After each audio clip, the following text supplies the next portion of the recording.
there were a lot of pedestrians out enjoying the sunny afternoon. They were happily playing around, and their life just ended right there. It was just an ordinary day walking and just saw the guy get hit by a van. That was it. A sunny spring afternoon interrupted by screams, chaos, and carnage. Once again, a vehicle turned into a murder weapon. It's a gruesome scene. It's really bad out there. I couldn't believe what I seen, man. It was like, oh man, everybody, all these people on the streets getting hit one by one. Plowing into pedestrians, leaving at least 10 dead and 15 more injured. I saw a lot of people lying on the sidewalk that were in pools of blood. Around 1:30 p.m., authorities say alleged suspect 25-year-old Alec Manassian drove a rented rider van onto the sidewalk onto what police call one of the country's busiest streets in downtown Toronto. Everyone started running and screaming, and he hit this one lady, and she went flying. You could hear them and like dropping. He hit maybe like 4 people. Everyone was just kind of in shock. Witnesses describing moments of panic and confusion. So many people shouting, stop the car, but he didn't. He just kept moving. Some thinking the driver had a heart attack. So I was trying to chase it down in a way, almost try to catch up to see what happened. All I seen is this guy is just crumble. I mean, he's going 70, 80 clicks. He's just hitting people one by one, going down. Oh man, it was like, it's a nightmare. The van striking a pedestrian in one intersection. He was in the middle of the intersection, and the van just went right into him, plowed right into him. The suspect then continuing on for 16 blocks, mowing down more people on the sidewalk. Well, he just started hitting everybody, man.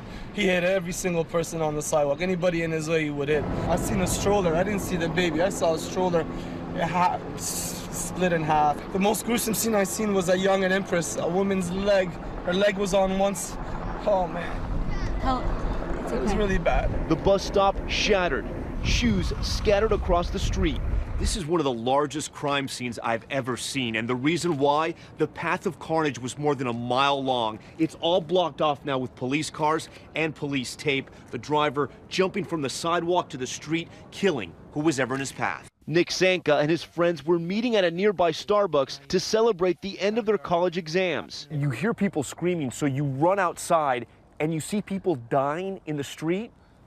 Yeah, and my God, some people were dead silent, and some people were screaming at the top of their lungs. My first thing was, get out of the way. These guys need help. Someone call 911. But you also admit you felt like you were in shock. Yes. Vehicle. Personal injury, intersection of Yonge Street and Finch Avenue. There was 4 bodies on the ground. Police and the ambulance hadn't arrived yet, but people were trying to revive them. Obviously to no avail. The injured rushed to the hospital. Paramedics making desperate attempts to resuscitate. 10 of the victims were transported here to Sunnybrook Hospital, where 2 were pronounced dead upon arrival. We currently have 5 patients in critical condition and 3 in serious condition. The van coming to a stop on the sidewalk. Police finally cornering the suspected driver after 26 minutes on the loose. In this video taken by an eyewitness, the driver can be seen pulling an object from his pocket, pointing it at an officer, staring him down with this warning. And as police try to reason with him, the driver with a plea. The officer took him down, handcuffing him on the pavement. So what we see with this suspect, and we've seen this happen sometimes in the past, is what's often referred to as suicide by cop, where the suspect apparently wants to die and puts himself in a position where the police would be fully justified in using deadly force. Here, of course, the suspect wasn't shot by the police, and the good news there is that the police now have a chance to interrogate him. The driver's in custody right now, and he's been investigated to the events that took place this afternoon.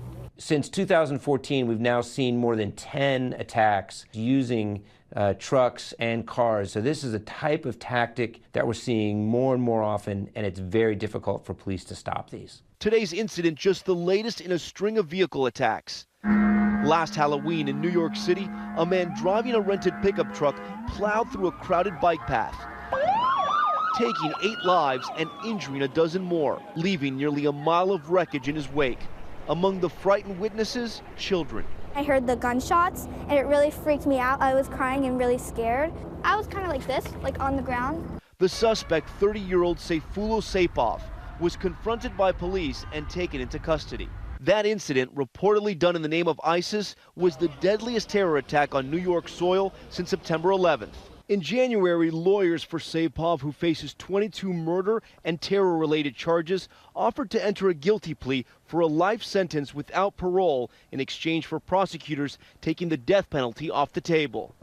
In August 2017, terrorists used a van to kill 13 and injured 100 more in Barcelona. That driver escaped, but was later killed in a shootout with police. From March to June last year, there were 3 separate attacks using automobiles in London, claiming at least 12 lives. In December 2016 in Berlin, a driver killed 12 people in a Christmas market. And in Nice, a man used a 20-ton truck to kill 84 revelers celebrating Bastille Day in the summer of 2016. Last May, the TSA released a report on the threat of vehicle ramming attacks in the U.S., recommending reporting to authorities any suspicions arising from the rental of large-capacity vehicles near large gatherings, and creating barriers that create a serpentine path of entry. Authorities will not say whether today's attack in Toronto is being investigated as an act of terror and have not yet identified a motive.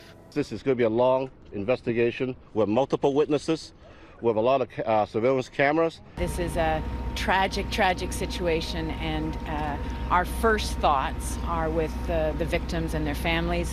We have received numerous witnesses that have come forward, but we're still looking for more witnesses. This is not over yet. Earlier today, Prime Minister of Canada Justin Trudeau also offered his condolences. Obviously, we're just learning about the situation in Toronto. Our hearts go out to anyone affected. We're going to obviously have more to learn and more to say in the coming hours. And tonight, a moment of silence for the victims at the Toronto Maple Leafs game.